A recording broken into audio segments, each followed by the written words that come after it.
Absolutely perfect execution there. Change up off the plate to the left-hander, right where you want to throw it. Great sign early on. Nice job by Lippett going into foul ground up the left field line. It's a much easier play for him than India, and Langworthy out in left field had no play on it either. So good job by the shortstop taking charge of the infield. Kind of froze him there with looked like a fastball, but pretty good movement on the fastball. Not overpowering at 86, 87. Definitely seeing some good two-seam movement that can run in on the hands on some right-handed hitters. That is impressive power out of Maldonado. And that ball did not look to me like he squared it up off the barrel. And I mean, that had plenty of home run distance down that left field line. Second baseman Brodeur for the Rams playing way up the middle. There is a big hole on the right side between first and second base. India, he was 1 for 3 last game and entering his fourth at bat and benefited from that infield single. And sometimes that's just exactly what gets you going. It changes your day from 1 for 4 to 2 for 4. It evens out. That's what they say. I like that idea from Kevin O'Sullivan, giving India the green light 3-0. And I like even more that India is willing to take that hack at it 3-0. Shows a lot of confidence as a hitter.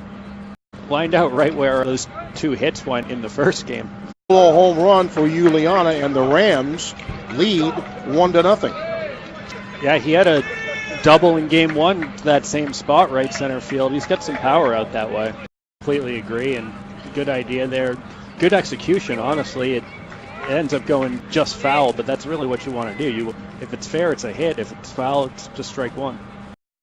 He's been sharp. Change up there for the second strike, and then two-seam fastball right on the outside corner for strike 3. And according to Rams coach Serrato, Foley's really a streaky guy that kind of went through a roller coaster up and down season last year, and they're looking for a little more consistency this year. Bell giving Coar a nice feed over there as he covers the bag. Not the easiest play. It looks a little more routine than it is. You work on that in practice all the time, don't you? It's what they call PFPs. If you notice, Coar started this at bat trying to throw that curveball over, but he missed. 1-1. Another breaking ball there is a strike. That's the pitch to me that if you look at his last start versus Stony Brook, that was really the only blip. It was the command of that pitch. 1-2, change-ups low, 2-2. He obviously has got an incredible fastball, and that changeup is really his out pitch. The curveball, if he could get a little more consistency with it, can really make him a lethal pitcher. Was a medical redshirt after his sophomore season. He actually sat out his junior, or what would have been his junior season. Definitely going to be a throwing error on Dollar there. Ranging to his left, does a good job cutting it off. He actually got his momentum going towards first, but just bounced the throw, and first baseman McManus couldn't come up with it. Leadoff man aboard for the Gators. Rams catcher Sonny Uliana's throw just up kind of towards the first base side of the bag, allowing Horvath. I'm not sure if a perfect throw gets him, but it would have been close. Langworthy's number one goal is to try and move Nick Horvath over to third base, get him into scoring position with less than 2 outs. Also a great job by Nick Horvath on the read there as the base runner on second, seeing that ball's not hit that hard, although it is towards the third base side. As the base runner over there as well, you key in a little bit more for that, try and read the ball out of the pitcher's hands. If you see an off-speed pitch that's angled downward, going to bounce in front of the catcher, you can really get a big secondary lead and take off. That's a tough ball hit right at him, slicing off the bat of the left-hander. Did a real good job coming in, tracking it.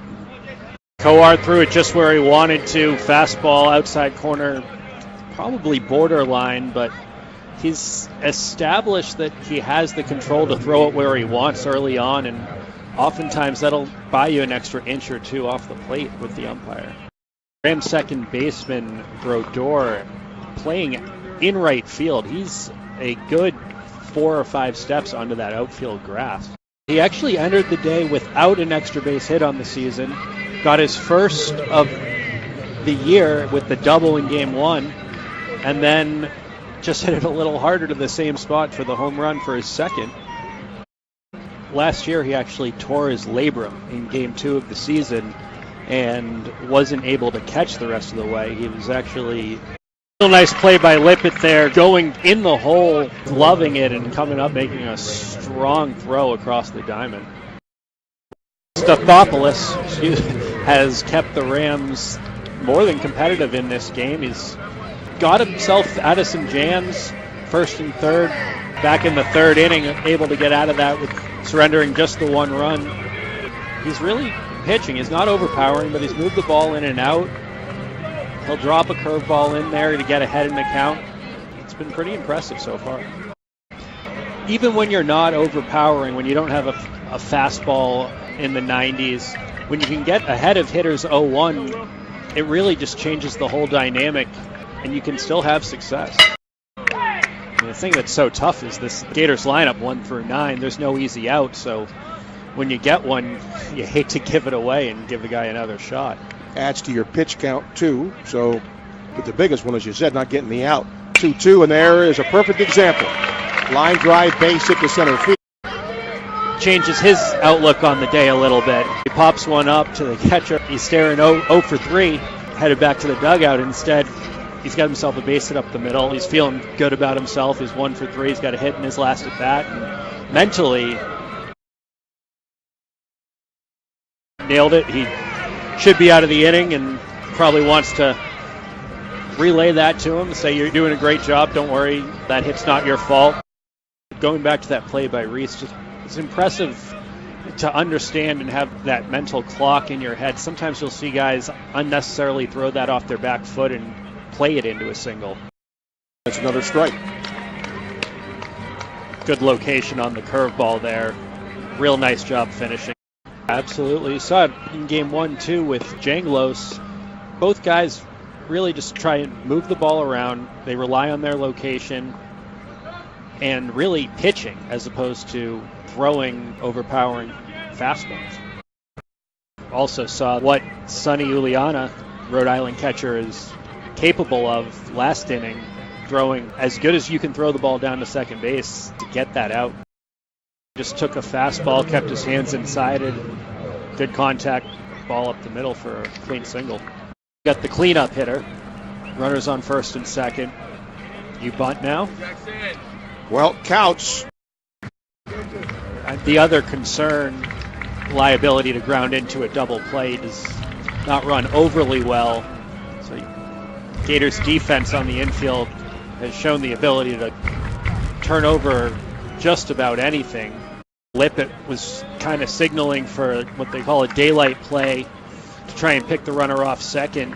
Kowar ends up throwing the pitch, leaving a wide open hole if the ball were to be hit to shortstop on that last pitch. Although it didn't amount to anything with Lippett in that daylight play, Kowar throwing that pitch, that is something I would expect Kevin O'Sullivan to mention after the game. Boy, that's an aggressive call with the double steal there. Maybe the Rams saw something in Kowar not burying his look. Definitely going for the strikeout here with 1 out. Any ball in play could be a run, so you want to obviously minimize that risk.